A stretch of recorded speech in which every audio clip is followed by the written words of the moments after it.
Salut à tous.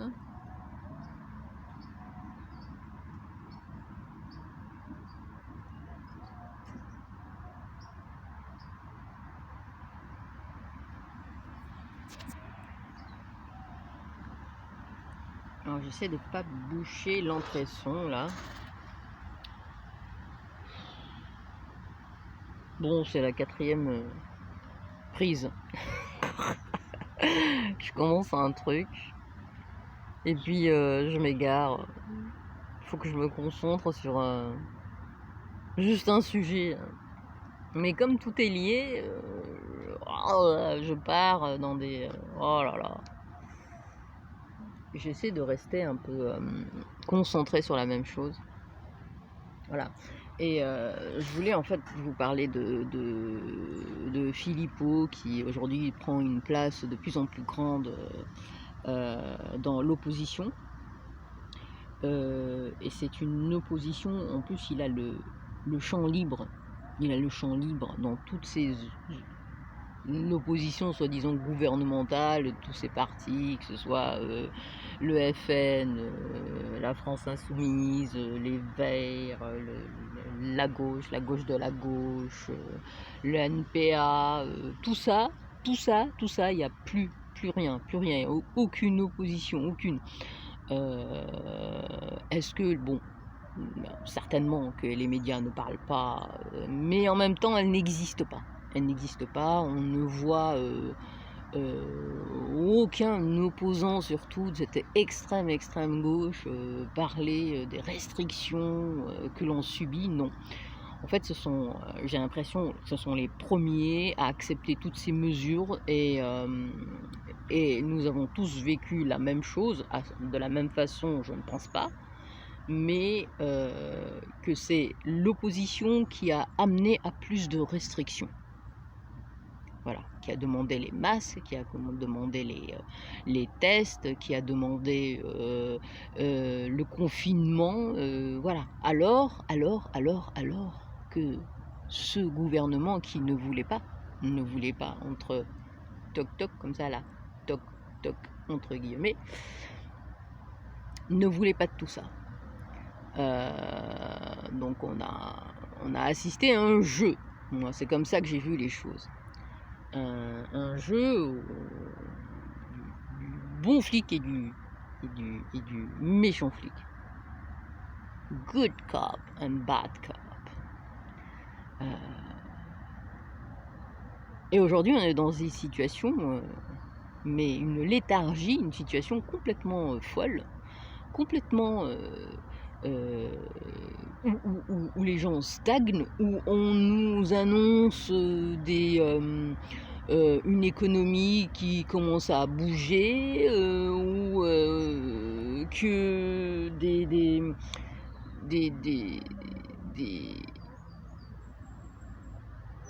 une offre d'emploi plus importante qu'elle ne l'a jamais été, 37% de plus d'offres d'emploi sur le marché, d'un côté, et puis de l'autre, une situation catastrophique que l'on est en train de subir, qui va être encore plus catastrophique d'ici quelques temps, avec une inflation à plus de 10%, des pénuries, que ce soit de main-d'œuvre ou de matériel, et une augmentation des prix bientôt du blé, voilà. Pas que du blé, aussi des énergies qui va se ressentir sur les factures. Et à côté, on a un Philippot qui a pris une place très importante, encore plus importante que le FN,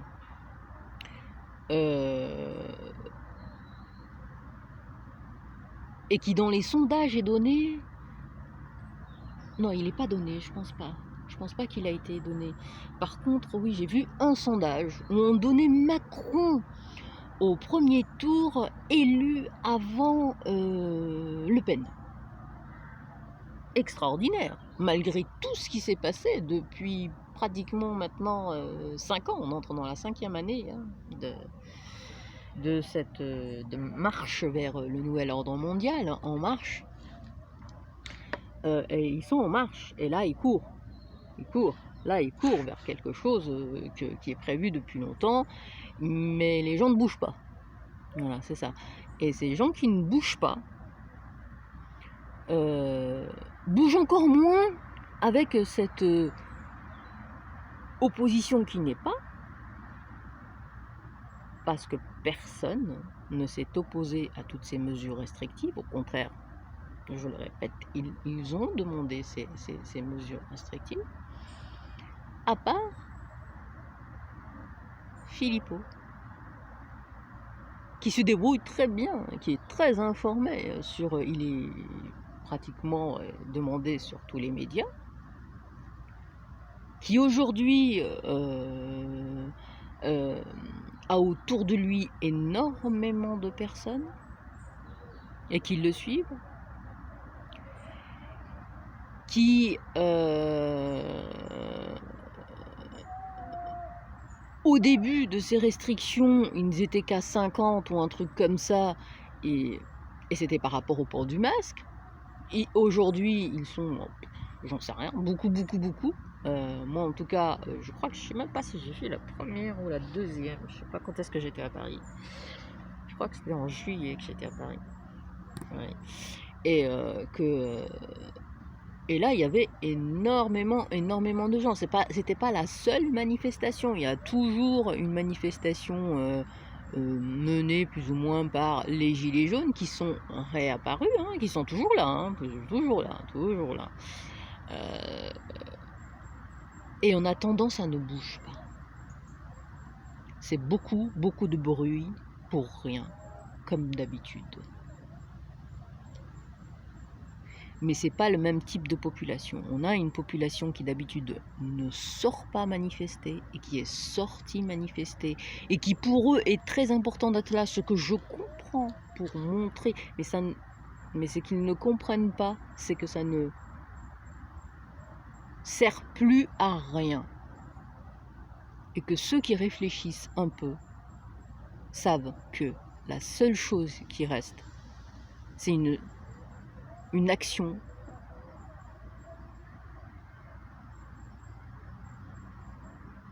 plus concrète. Parce que brasser du vent, j'allais dire autre chose, mais bon. Mais je le dirai pas, bon. Parce que brasser du vent ne sert à rien. Ce que fait Philippot et tous ceux qui sont avec lui en première ligne, c'est maintenir une colère qui s'est installée à cause de ce qui se passe. Cette colère, elle était retenue par l'argent que distribuait l'État à tous ces commerçants, tous ces restaurateurs. J'en ai entendu un dire que lui, en tant que restaurateur, il faisait partie de l'armée de Macron et qu'ils étaient prêts à faire tout ce qu'il leur demandera. D'ailleurs, on en a eu la preuve que ces gens passent à l'illégalité totale en n'embauchant pas des personnes pour faire le contrôle des passes sanitaires, mais en demandant des volontaires pour faire des contrôles sanitaires, des passes. Voilà. Et c'est totalement illégal, puisque c'est du travail dissimulé.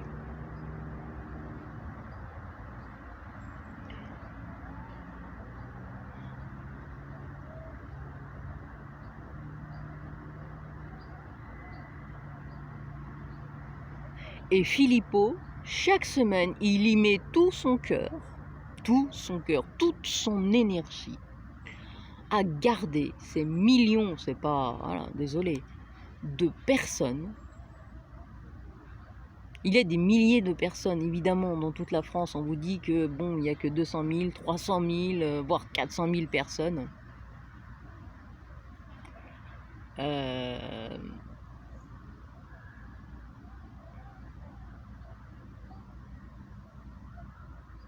400 000, non. Ça a été jusqu'à 250 000, je sais plus. Ça, c'est les chiffres.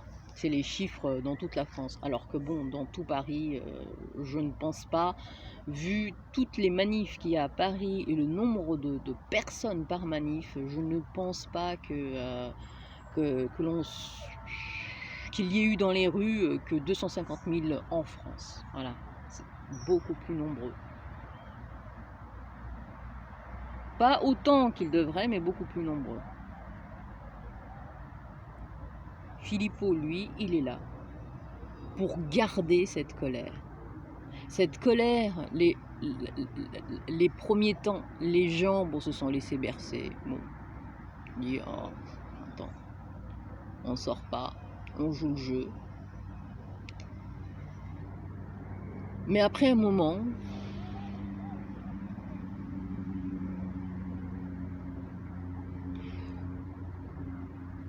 je crois que ces restrictions dans les gens en ont marre quoi, de porter le masque tout le temps alors que ça sert à rien. En plus d'un pass sanitaire qui ne sert à rien, qui n'est même pas là pour arrêter une supposée maladie, non. Il est là pour contrôler la population. Il n'y a pas si longtemps que ça, dans les infos, on annonçait une nouvelle identité, je crois, j'en ai déjà parlé, mais je ne sais plus, une carte d'identité européenne, avec une puce qui contiendrait tout ça.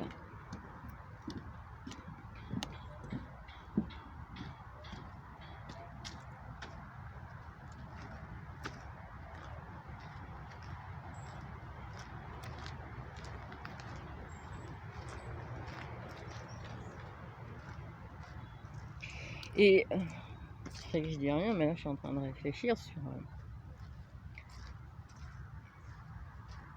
Et Philippot,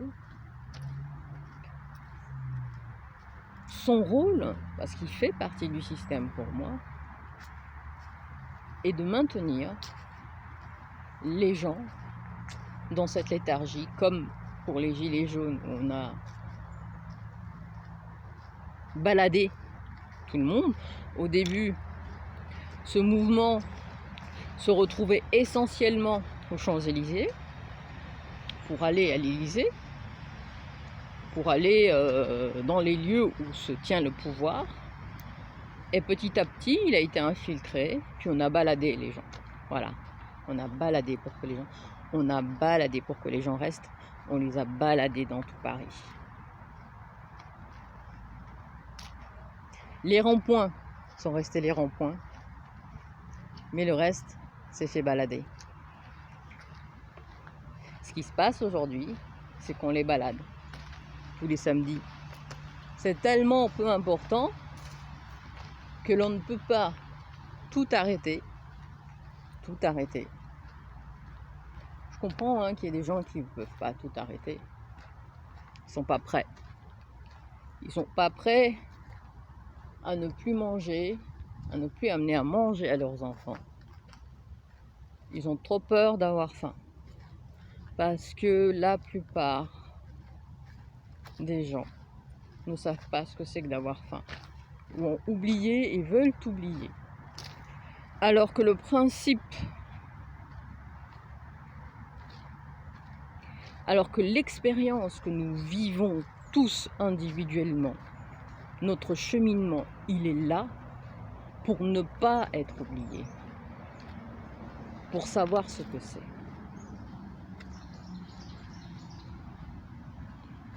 Aujourd'hui, je le redis tout le temps, je l'écris tout le temps, il faut apprendre à avoir faim. Et oui, apprendre à avoir faim. N'importe quelle guerre, si guerre il y a, puisque c'est non déclaré une guerre, si elle est acceptée, ça sera une guerre non pas pour gagner, si pour gagner, mais ça sera une guerre pour avoir faim. La seule façon de comprendre complètement ce qui nous arrive, c'est d'avoir faim. D'avoir faim Mais pas juste de nourriture, hein, de blé, de pain, de khobz, comme dirait ma mère, mais d'autres choses. D'un autre monde, pas celui qu'on vit aujourd'hui, où on vit dans... C'est n'importe quoi.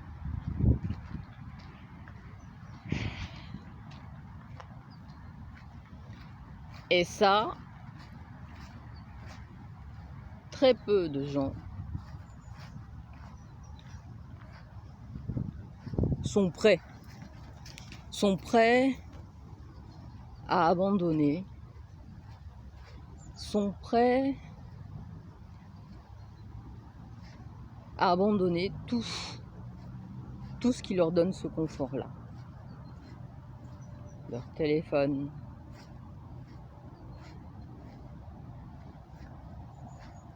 leur frigo, les supermarchés, la télé.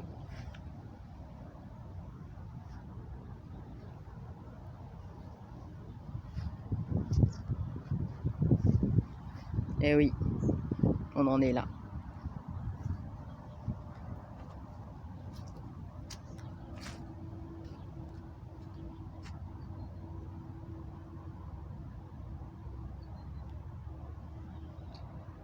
Bon.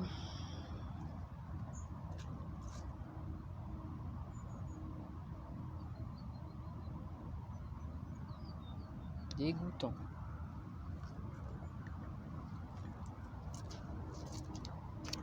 Je vous laisse. Parce que je sais plus quoi dire. Je crois que je suis arrivée au bout. Je suis fatiguée là. Allez, ciao.